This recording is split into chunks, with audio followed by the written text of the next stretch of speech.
In this section, I want to show you how to automatically highlight the maximum value in a column chart in Excel. We're taking a case study using a business in Nigeria. They have branches in the 6 states, and we're using the age range and the products, the quantity sold.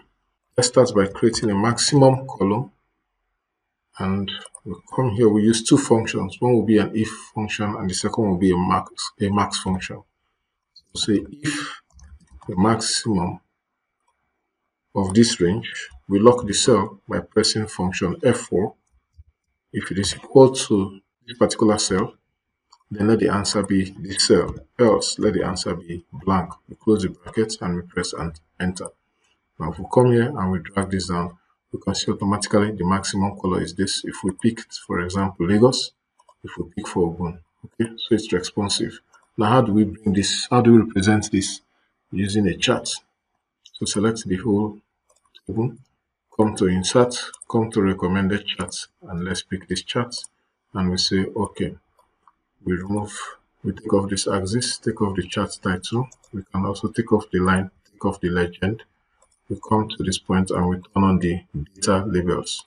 We take off this data label. We can change the color of this font to just green, and we change the color of the data label to gray also, but we'll make it bold just to create that difference. Then we click any of these data series, right click on it and go to format data series.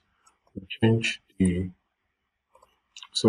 overlap to 100, and that will give us exactly what we want. We can reduce the size of this and also the height of this a little.